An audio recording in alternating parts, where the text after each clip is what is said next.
الحمد لله وكفى سلام على عباده الذين اصطفى أما بعد فأعوذ بالله السميع العليم من الشيطان الرجيم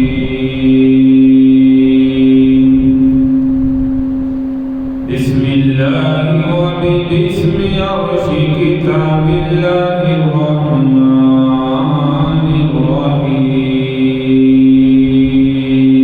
الرحيم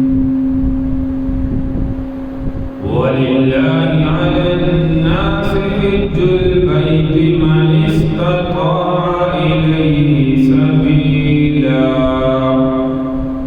وقال في موضع آخر لن ينال الله لحومها ولا دماؤها ولكن يناله التقوى منكم صدق الله مولانا العظيم رب اشرح لي صدري ويسر لي أمري واحلل عقدة من لساني يفقه قولي رب زدني علما رب زدني علما رب زدني علما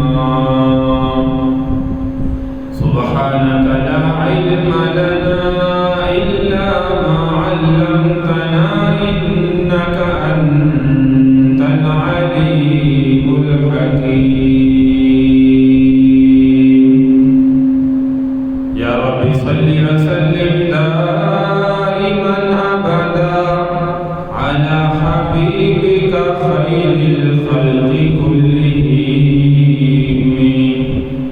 تمام پیغمبر صلی اللہ علیہ وسلم کی ذات پر آواز بلند درود پاک پڑھیں اللهم صل على محمد وعلى آل محمد كما صليت على إبراهيم وعلى آل إبراهيم إنك حميد مجيد اللهم بارك على محمد وعلى آل محمد كما باركت على إبراهيم وعلى آل إبراهيم إنك حميد مجيد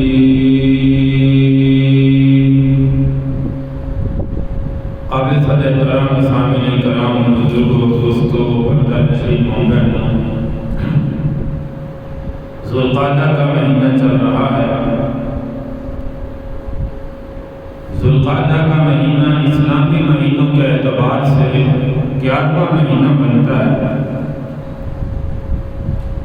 اور اسلامی سال شروع پیارے پیغمبر صلی اللہ علیہ وسلم کی ہجرت سے شروع ہوتا ہے افسوس آج اس بات کا ہے کہ مسلمانوں کو بھی صحیح طریقے سے اسلامی مہینوں کے نام کا بھی علم نہیں ہے جنوری فروری مارچ اپریل مئی جون جولائی اگست ستمبر اکتوبر نومبر دسمبر یہ تو یاد ہے جو عیسوی کیلنڈر کے اعتبار سے 2026 میں ہم زندگی گزار رہے ہیں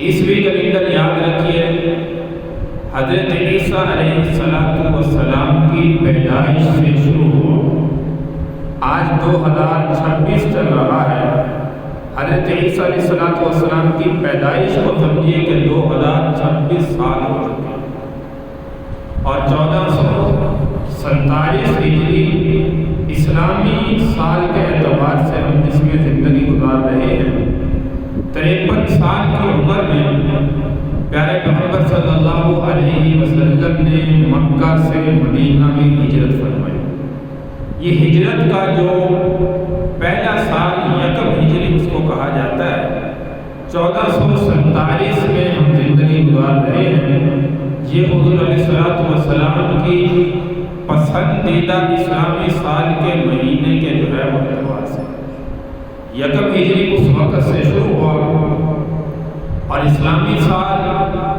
سب سے پہلا ہمارا محرم سے شروع ہوتا ہے۔ اسلامی سال میں 12 مہینے ہیں، جس کا کلام مجید فرقان حمید کے اندر بھی اللہ نے تذکرہ فرمایا۔ سورۃ التوبہ کی آیت مبارکہ ہے، ان عدۃ الشہور عند اللہ 12 شہرا فی کتاب اللہ یوم خلق السماوات والارض منها 4 حرم۔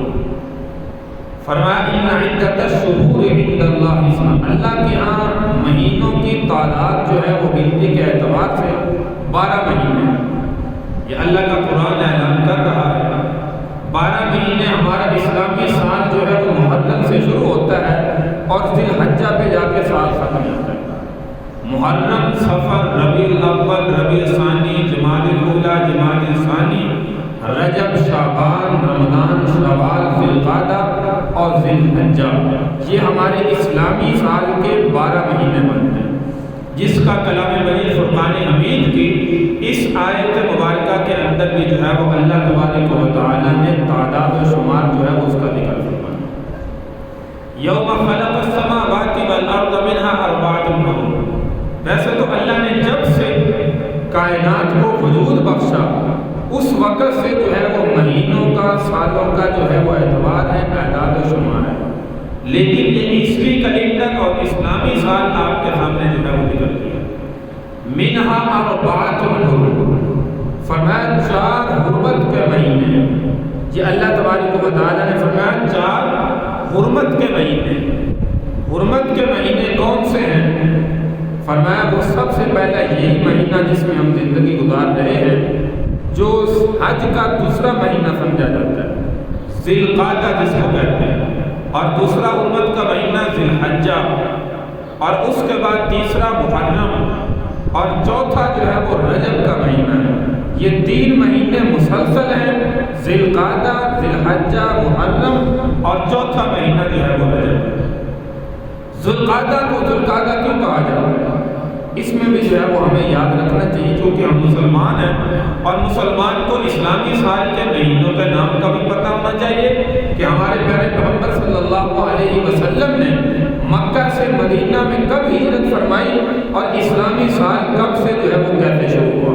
جیسے مثال کے طور پر اگر اسلامی مہینوں کے اعتبار ہمیں نام جو ہے وہ مہینے کے یاد ہوں گے تو ہمارے یہ اسلامی تاریخ میں جو واقعات پیش آئے ان کا سمجھنا آسان ہوگا۔ جیسے 2 ہجری میں رمضان کے روزوں کی فرضیت نازل ہوئی، اب 2 ہجری کب تھا ہم سمجھ جائیں گے کہ پیارے پیغمبر صلی اللہ علیہ وسلم کی 53 سال کی عمر تھی، آپ نے مکہ سے مدینہ میں ہجرت فرمائی، تو 2 ہجری میں آپ کی عمر کتنی ہوگی؟ 55 سال۔ تو 55 سال ہمارے پیارے پیغمبر صلی اللہ علیہ وسلم کی عمر مبارک تھی، ہجرت کیے ہوئے دوسرا سال تھا، تو رمضان کے روزے اللہ نے ہم پر فرض کر دی۔ اسی طرح 10 ہجری میں اللہ کے محبوب صلی اللہ علیہ وسلم نے حج فرمایا، آپ کا ایک ہی حج تھا اور وہ حج 10 ہجری میں ہوا۔ اب 10 ہجری کب تھا؟ جس مسلمان کو یہ سب کچھ پتہ ہوگا، اسلامی سال کے مہینے کے نام یاد ہوں گے اور یہ پتہ ہوگا کہ یکم ہجری کب سے شروع ہوئی، تو وہ سمجھ جائے گا کہ اس وقت آپ صلی اللہ علیہ وسلم کی عمر کتنی تھی۔ 8 ہجری میں مکہ فتح ہوا، 8 ہجری میں جب مکہ فتح ہوا تو ہمارے پیارے پیغمبر صلی اللہ علیہ وسلم کی عمر کتنی تھی، یہ آسانی سے پتہ چل سکے گا۔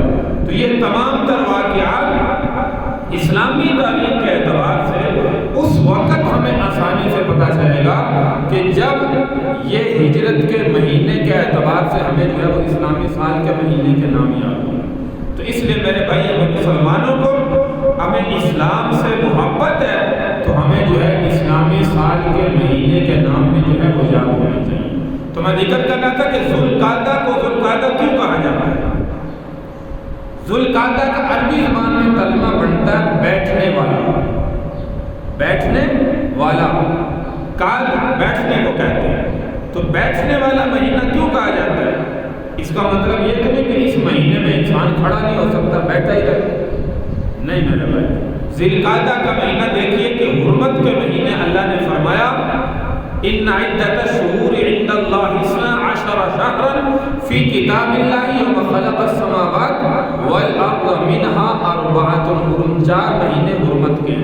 اس میں سب سے پہلے مہینہ یہی ہے حرمت کا، جس کو ذوالقعدہ کہا جاتا ہے، بیٹھنے والا مہینہ۔ یہ حضور علیہ الصلوۃ والسلام کے دور میں حرمت والے مہینے تھے۔ کافر بھی اس مہینے میں ہر طرح سے جو ہے وہ اس مہینے کا خیال کرتے تھے۔ اس کا مطلب یہ تھا کہ یہ حرمت والے مہینے ہیں اور ان میں جنگ و جدال جو ہے وہ بالکل منع ہے۔ اس میں قتال، جنگ آپس میں مسلمانوں کی، کافروں کی، یا جو بھی جنگ ہوتی تھی ان مہینوں میں حرام سمجھی جاتی تھی۔ اس لیے کہا جاتا ہے بیٹھنے والا مہینہ، کہ اس میں جو ہے وہ اطمینان سے بیٹھنا چاہیے، اس میں جنگ و جدال جو ہے وہ منع تھی، تو اس لیے اس کو ذوالقعدہ کا مہینہ جو ہے وہ بیٹھنے والا مہینہ اس لیے کہا جاتا ہے۔ اور بھی بہت سے مختلف تعبیر جو ہے وہ اس مہینے کی گئی ہے۔ تو خیر، یہ حضور علیہ الصلوۃ والسلام کی ہجرت کے سال سے میں نے ذکر کیا کہ ہجرت کا مہینہ سب سے پہلا سال یکم ہجری اس وقت سے شروع ہوتا ہے جب ہمارے پیارے پیغمبر صلی اللہ علیہ وسلم مکہ سے مدینہ میں ہجرت فرماتے ہیں، اور عیسوی کیلنڈر حضرت عیسیٰ علیہ السلام کی پیدائش سے شروع ہوتا ہے۔ آج 2026 چل رہا ہے اور ہمارے پیارے پیغمبر صلی اللہ علیہ وسلم کے بتائے ہوئے اسلامی سال کے مہینے اس وقت ہی اللہ کے محبوب صلی اللہ علیہ وسلم نے تعین فرما دیا تھا کہ یہ فلاں مہینہ محرم کا، صفر کا، ربیع الاول کا، ربیع الثانی کا، یہ مہینہ جو ہے وہ 28 کا ہوگا، یہ 29 کا ہوگا، یہ اتنے کا ہوگا، یہ اتنے کا ہوگا۔ اسی لیے دیکھیے کہ آج اس روایت کو برقرار رکھا جا رہا ہے، آج اس سنت کو برقرار رکھے ہوئے ہیں۔ اسی لیے چاند کی دیکھتے ہیں کہ ہم بڑا اعتبار کیا جاتا ہے، چاند کو بڑے اطمینان سے دیکھا جاتا ہے۔ اسلامی سال کے مہینے کا چاند جو ہے وہ شروع ہو گیا یا نہیں ہوا، تو بڑے خیال کے ساتھ جو ہے وہ ہر مہینے کو دیکھا جاتا ہے۔ یہ حضور علیہ الصلوۃ والسلام کی سنت مبارکہ ہے۔ تو اس میں یاد رکھیے کہ یہ حج کے مہینے چل رہے ہیں۔ حج کے 3 مہینے ذوالقعدہ، ذوالحجہ، اور اس سے پہلے جو گزر چکا ہے یعنی کہ شوال، یہ حج کے 3 مہینے کراتے ہیں، شوال، ذوالقعدہ اور ذوالحجہ۔ اس میں حج کے سفر ہوتے ہیں، پوری امت مسلمہ سے جتنے بھی کائنات کے اندر مسلمان ہیں وہ تمام کے تمام کعبۃ اللہ میں جمع ہوتے ہیں، حرم میں جمع ہوتے ہیں اور اپنے حج کے ارکان جو ہے وہ ادا کرتے ہیں۔ حج کے جو ہے وہ دیکھیے 3 مہینے ہیں۔ حج کے کتنے مہینے؟ 3 مہینے، شوال، ذوالقعدہ اور ذوالحجہ۔ اسی طرح جو ہے وہ فرمایا کہ حج کے 3 فرض ہیں۔ جیسے حج کے 3 مہینے ہیں ایسے ہی حج کے 3 فرض ہیں۔ نمبر 1 نیت کرنا، احرام باندھنا، نمبر 2 وقوف عرفہ، اور نمبر 3 طواف زیارت۔ یہ حج کے جو ہے وہ 3 فرض کہلاتے ہیں۔ جیسے حج کے 3 مہینے ہیں ایسے ہی حج کے جو ہے وہ 3 فرض ہیں۔ اور اسی طرح حج کی یاد رکھیے 3 قسمیں۔ کتنی؟ 3 قسمیں۔ حج کی 3 قسمیں ہیں۔ جیسے حج کے 3 مہینے ہیں، 3 فرض ہیں، ایسے ہی حج کی 3 قسمیں، حج افراد، حج قران اور حج تمتع۔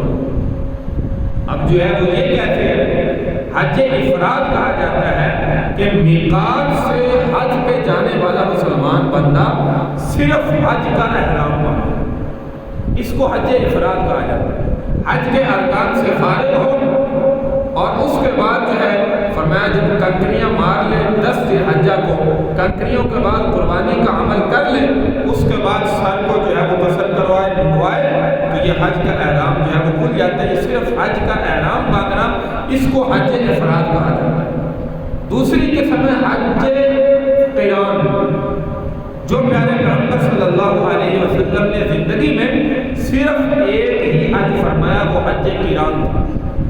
حج قران کس کو کہا جاتا ہے کہ میقات سے حاجی بندہ جو ہے وہ حج اور عمرے کا دونوں کا اکٹھا احرام باندھے، اس کو حج قران کہا جاتا ہے۔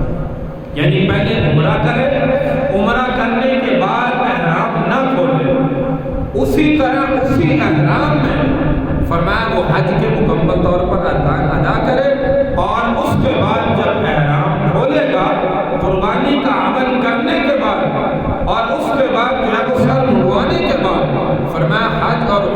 دونوں کا اکٹھا احرام باندھا، عمرہ کر کے احرام نہ کھولے اور اس کے بعد حج کرے اور پھر جو ہے وہ احرام کھولے جب تمام ارکان سے فارغ ہو جائے، اس کو حج قران کہا جاتا ہے۔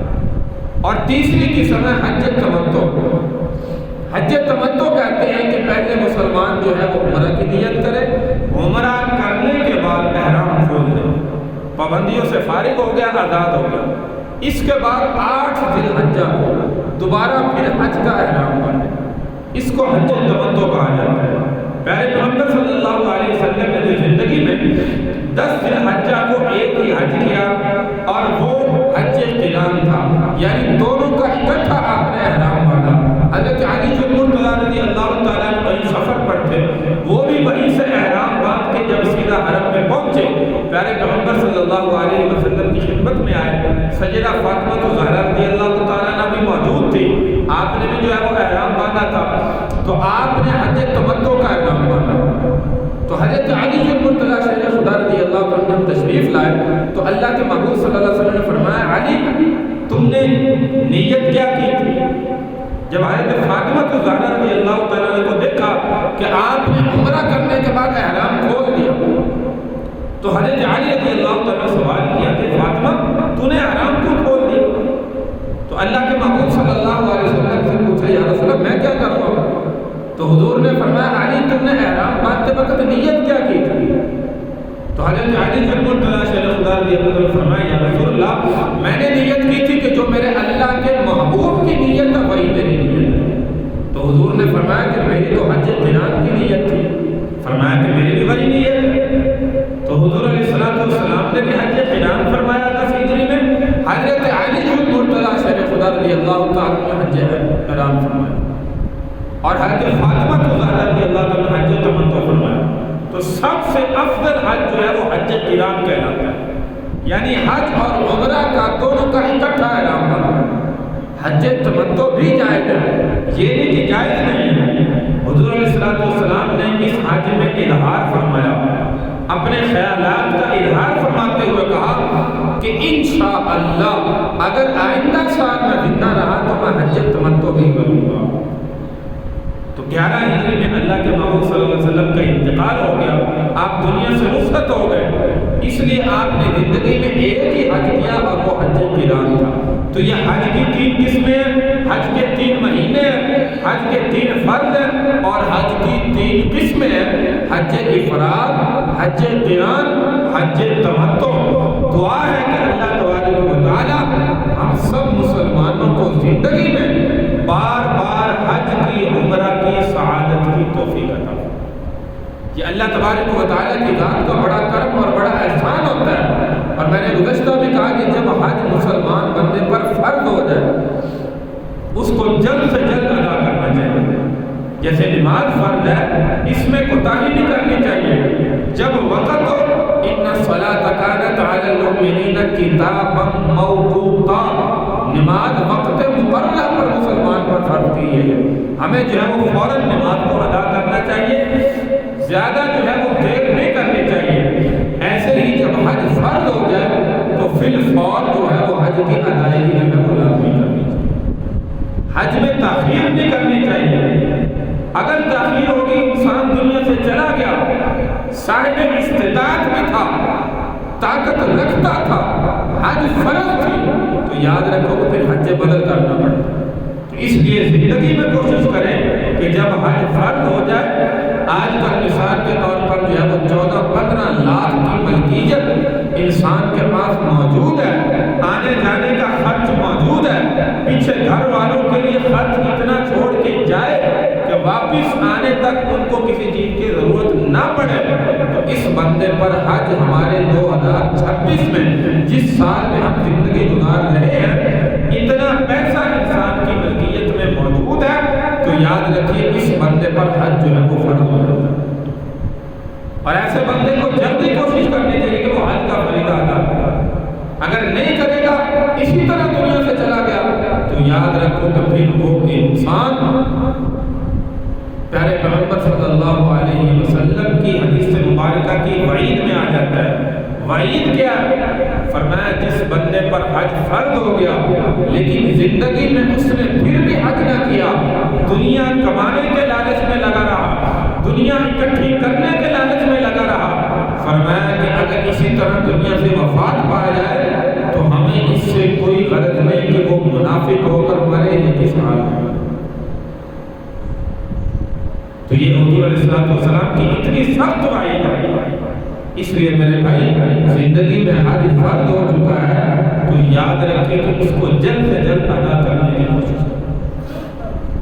اور دوسرا، ذی الحجہ کے مہینے کے اندر ایک تو حج کی عبادت ہوگی، اور دوسری عبادت جو ہے وہ ہماری سب سے بڑا عمل، جو حج کرنے کے لیے نہیں گئے، اپنے اپنے گھروں میں مقیم ہیں، ان کے لیے جو ہے وہ فرمایا کہ وہ قربانی کا عمل ہے۔ اور حضور علیہ السلام نے فرمایا کہ جس بندے پر قربانی واجب ہے پھر نہ کرے، قربانی کا واجب عمل چھوڑ دے، اس کے بارے میں بڑی سخت وعید حضور علیہ السلام نے فرمایا کہ جس بندے پر قربانی واجب تھی لیکن جان بوجھ کر عمدن چھوڑ دی، فرمایا ایسا مسلمان ہماری عیدگاہ کے عید الاضحیٰ کے دن قریب نہیں ہوتا۔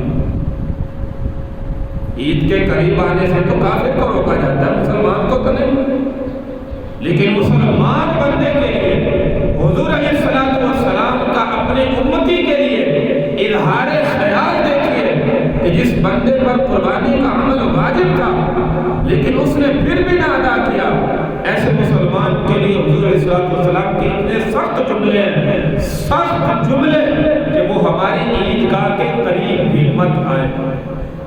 یعنی عید کی نماز پڑھنے سے بھی اللہ کے محبوب صلی اللہ علیہ وسلم روک رہے ہیں، اتنی ناراضگی ہے اپنے اس امتی کے لیے۔ تو اس لیے میرے بھائی جس پر حج فرض ہے وہ زندگی میں جلد سے جلد حج کا فریضہ ادا کرے، ورنہ یہ نہ ہو مر جائے منافقت کے شعبے پر مرے۔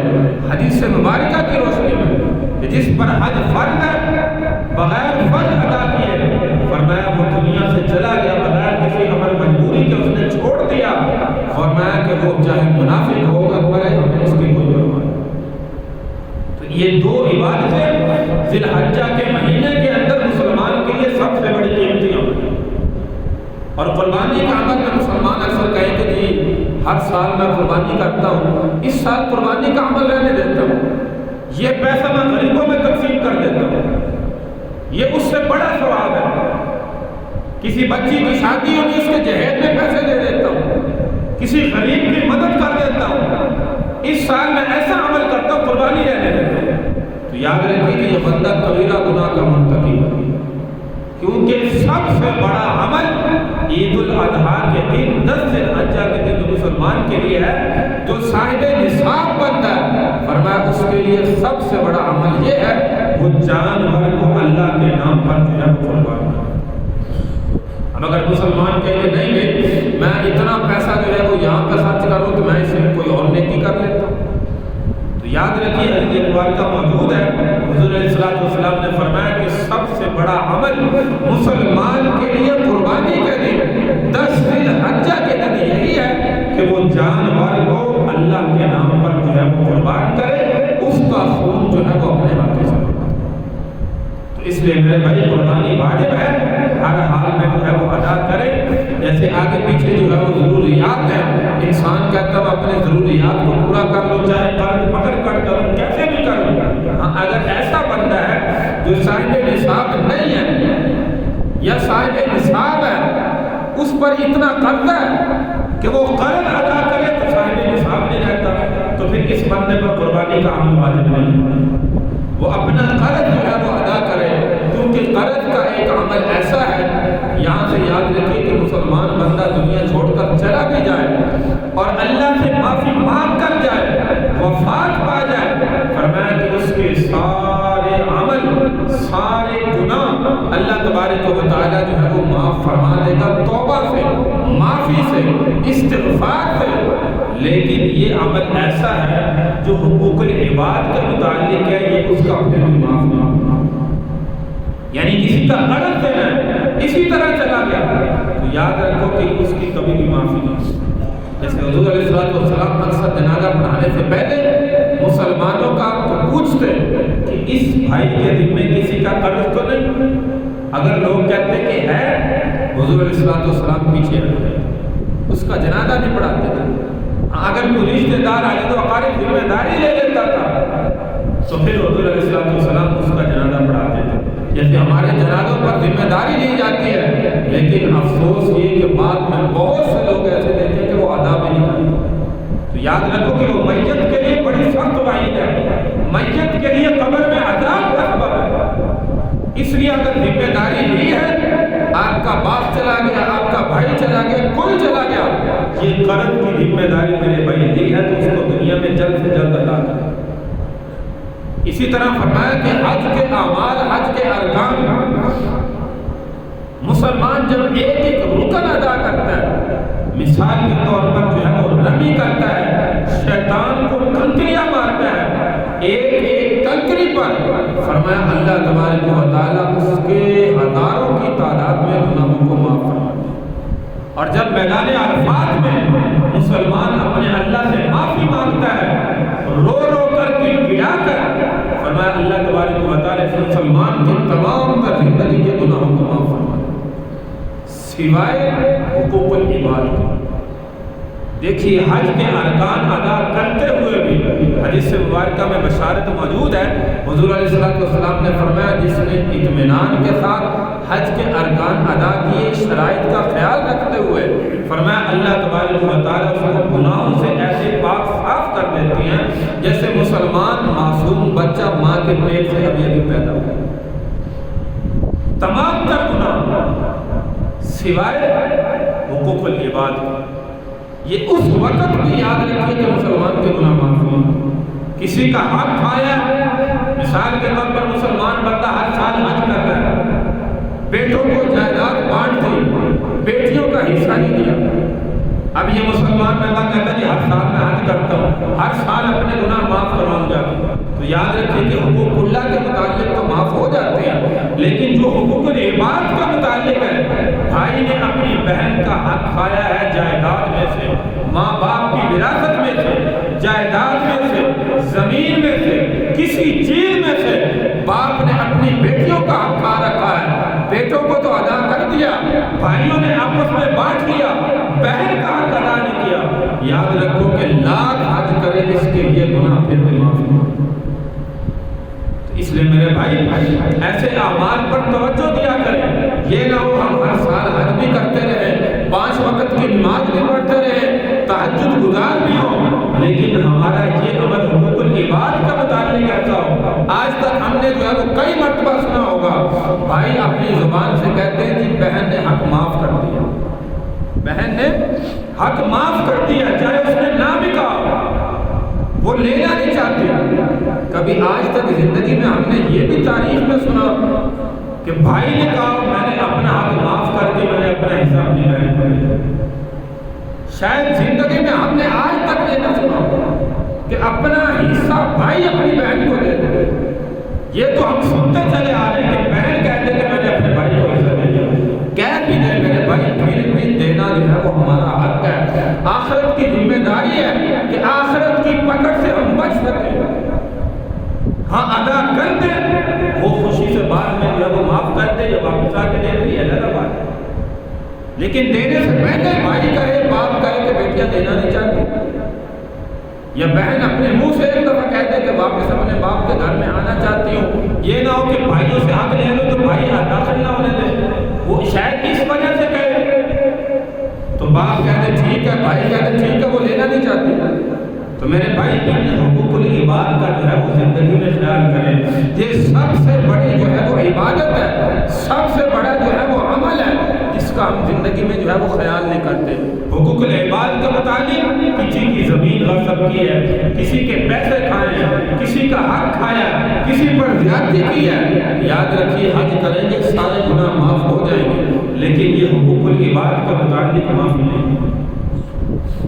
اس لیے حج پر جانے سے پہلے اکثر ہم نے ماحول دیکھا ہے، سارے رشتہ داروں کے گھروں میں جا کر ہم ملتے ہیں، جی معاف کر دینا، جی اگر کوئی غلطی ہو تو معاف کر دینا۔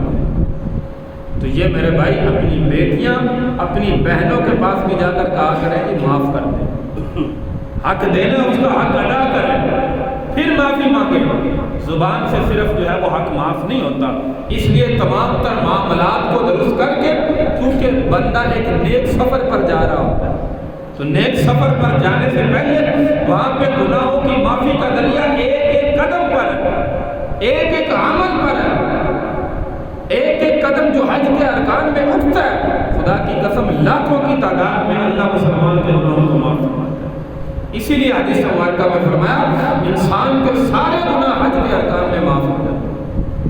تو اس لیے میرے بھائی جانے سے پہلے یہ حقوق العباد کے متعلق بھی ذرا غور کیا کریں کہ ہم نے کسی کا حق دینا اس کے گھر میں جا کر ادا کریں۔ اگر ہمت نہیں ہے تو کہو جی واپس آ کر اگر زندگی رہی تو میں واپس آ کر انشاءاللہ جو ہے وہ ضرور دوں گا، مجھے معاف کرو۔ یہ میرے بھائی حج کے ارکان، قربانی کا عمل، یہ دو عبادتیں مسلمانوں کی ایسی ہیں جو اللہ تبارک و تعالیٰ نے ہم پر فرض اور واجب کی ہیں۔ تو میں نے شروع میں کہا کہ حج کے 3 مہینے ہیں، حج کے 3 فرض ہیں، حج کی 3 قسمیں ہیں۔ یہ اچھی طرح ساتھیوں کو یاد ہو گئی نا، 3 مہینے شوال، ذوالقعدہ، ذوالحجہ، اور حج کے 3 فرض، نیت کرنا، احرام باندھنا، وقوف عرفہ اور طواف زیارت۔ اگر ان میں سے کوئی چیز رہ گئی تو یاد رکھو کہ اس کا حج جو ہے وہ ادا نہیں ہوگا۔ واجب بھی علیحدہ ہے، وہ بھی رہ گئے تو پھر بھی ادا نہیں ہوتا، یہ میں فرض کی بات کر رہا ہوں۔ اور 3 حج کی قسمیں، حج افراد، حج تمتع، حج قران۔ جو اللہ کے محبوب صلی اللہ علیہ وسلم نے کیا وہ حج قران تھا۔ 10 ہجری کے اندر حج قران یعنی حج اور عمرے کا اکٹھا میقات سے احرام باندھنا، اور حج تمتع کہا جاتا ہے کہ انسان جو ہے وہ پہلے جو ہے وہ عمرے کا احرام باندھے، عمرہ کرنے کے بعد احرام کھول دے، آزادی سے فارغ ہو جائے، اس کے بعد جو ہے وہ حج کا احرام باندھے۔ اور حج افراد کہتے ہیں کہ صرف حج کا احرام باندھنا۔ یہ 3 قسمیں حج کی ہیں، 3 مہینے حج کے ہیں، اور 3 ہی فرض جو ہے وہ حج کے ہیں۔ اللہ تبارک و تعالیٰ سے دعا ہے کہ اللہ تبارک و تعالیٰ ہم سب کو زندگی میں بار بار خالق کائنات حج کی سعادت جو ہے وہ عطا فرمائے، عمرہ کی سعادتیں عطا فرمائے۔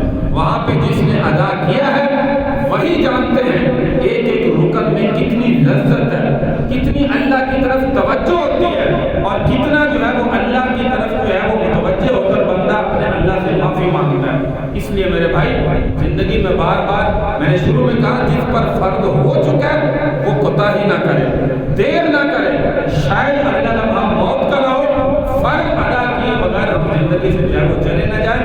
اس کے بعد پھر حج بدل جو ہے وہ کس نے کرنا ہے؟ تو اللہ تبارک و تعالیٰ سے دعا ہے کہ اللہ تبارک و تعالیٰ ہم سب کو زندگی میں بار بار حج کی، عمرہ کی سعادت کی توفیق عطا فرمائے۔ جو قربانی کا عمل آنے والا ہے، جس پر واجب ہے، اللہ ہر ایک مسلمان کو صرف اور صرف اپنی رضا کے لیے قربانی کا عمل کرنے کی توفیق عطا فرمائے۔